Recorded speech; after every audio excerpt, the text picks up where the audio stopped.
statistique bu dette publique bi ñu daal di koy génnee def ko ci période 2019 ak 2024 alors ñu gis gëm sa bopp di réclamer bu 2025 pour ñoom itam mën a xam fan la ñuy yóbbu ndax diggante wi ñu fi toogee léegi quand même mën nañ wax ne li ñu leb aussi itam bari na. à juste titre à juste titre parce que boo xoolee ñu ngi woon ci 11 000 milliards et quelques. mais entre 2019 2024 ñu retombé à 25. léegi différence boobu ban période la déjà parce que 2024 bi presque ñii le régime là a été mis en place au mois de mars lañ jël donc il y a que 1 ou 2 mois yu dem donc loolu waroon nañ ko génne ñu xam fourchette boobu déjà ñu jël ñoom lan lañ leb ci diggante bi ba ñu mën a retomber ci chiffres yi mais également li gën a am solo nag mooy au-delà de 2024 bi nga xam ne sax c'est une année charnière mais ñoom 2025 bi lan lañ leb parce que fii mais saa soo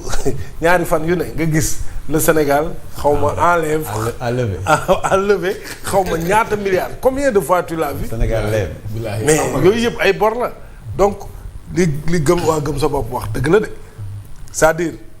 de 2019 à 2024 am na 3 mois yoo xam ne peut-être c'était sous l'exercice de l'ancien régime mais au-delà du premier trimestre li ci des yëpp c'est le régime en place loolu waroon nañ xam parce que aussi jàngat yi loolu lay leere en fait loolu waroon nañ xam déjà diggante boobu ñoom ñaata lañ fi lépp ensuite au-delà de cette année 2024 maintenant en 2025 parce que nous sommes en 2026 une année pleine combien le Sénégal a enlevé yooyu tamit c'est des choses à savoir waroon nañ ko préciser ci rapport au moins 2025 ñu xam ne ñoom la maanaam seen i dette la comme bay di ñu xam ne 2025 moom ñoom ñoo ko leb de bout en bout donc loolu tamit lu jar a xam la donc je pense que la préoccupation des gens de gëm sa bopp nekk na lu am solo war na mën a nekk préoccupation sénégalais yëpp maintenant pour en revenir à la dette xam nga dette bi ñun ñoo ko ñun su ma nee ñun maanaam c'est le régime en place en l'occurrence Ousmane Sonko c'est lui qui a fait de la dette un problème un fardeau pour le Sénégal c'est ça la vérité aussi voilà parce que moom moo ñëw présenter la dette comme une dette cachée mais la dette kay mais tout le monde est endetté les États-Unis ñooy première puissance du monde ñoom ñoo gën a endetté ñëpp la France dafa endetté le Japon tous les pays développés et les pays vraiment yi gën a am doole ñëpp tout le monde est endetté mais quand tu fais de ta dette un fardeau mais ça devient un fardeau parce que ñun ñoo ko présenté wala boog autorités yi ñoo ko présenté comme une dette cachée loolu nag dette bi dafay changer de nature parce que après conséquences yi am yëpp ci foofu la jógee maintenant dem nañu nag ba jëmmi jamono ñu dégg financiers yi ñoom seen bopp les professionnels ñu ne la dette est soutenable arrêtez de dire dette cachée mais loolu quand le ministre de l'économie va à l'Assemblée pour dire arrêtez de dire dette cachée wala arrêtez de faire de la dette un casse-tête la dette est soutenable xam nga loolu c'est un revirement à 1000 degrés loolu du revirement Lamine yàlla xam na ne ministre Abdourahmane Sarr revirement la kay non Abdourahmane Sarr il l'a toujours dit même sur conférence de presse boobu noonu nga xam ne Cheikh Diba rek moo fa nekk loon Al Amin Lo ngi toog Ousmane Sonko ngi toog ministre Ousmane Diagne mi ngi toog moom ci boppam mi ngi toog xam lan la wax mais la dette reste soutenable oui mais il aurait dû dire autre chose parce que moom sax en tant que professionnel quand on présente la dette comme une dette cachée peut-être que ñun les profanes mënuñu xam tout de suite les conséquences yi nga xam ne mën na ko engendrer mais lui ça ne doit pas le surprendre donc il devait mesurer la gravité des faits ak l'impact négatif sur notre économie ba dissuader premier ministre bi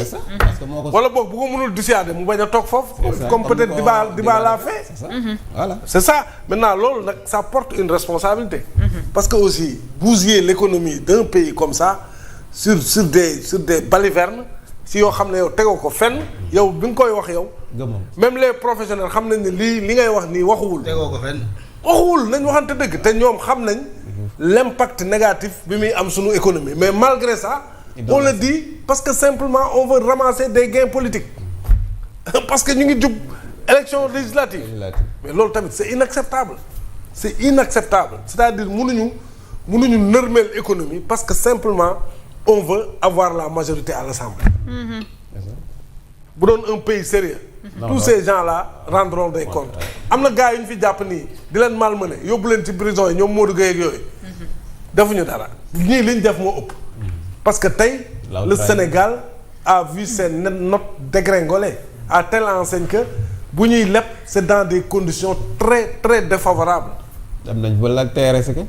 ba laal sax ay fonds vautours. donc loolu yëpp lan moo koy indi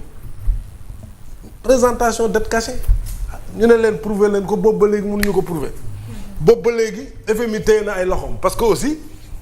bu ñu accuser Sénégal ne dafa am dette cachée on accuse indirectement FMI parce que FMI du la jox xaalisam rek dem toog. de complicité. FMI day ñëw de près muy xool li ngay def di xool sa parce que FMI au-delà de financer aussi mais day topp sa économie pour mu viable mais bu ñu nee dette cachée am na te économie gisu ko te FMI gisu ko mais FMI aussi est responsable boobu ak léegi FMI tamit téye seen loxo conséquence qui en pâtit. c'est nous les populations. effectivement parce que yaa ngi bëgg gis dara te toute notre économie est à terre. Nos entreprises sont presque mortes. La dette intérieure. jàppoon naa kii bi sax mais c'est énorme. La dette intérieure. 16 000 et quelques milliards. Dette intérieure. C'est ce qui explique que nos entreprises sont à terre. ñu bëri perte nañ seen liggéey loolu yëpp ci la jógee tout ça c'est des conséquences de la dette cachée. 7 000 milliards. Donc je pense que vraiment ce sera difficile pour redémarrer c'est vrai que ñu ngi góorgóorlu mais gis nga yàq moo gën a yomb. c'est ça yàq moo gën a yomb boo yàqee balaa nga koy xam nga fekk bâtiment 9 étages nga daaneel ko balaa nga koy tabaxaat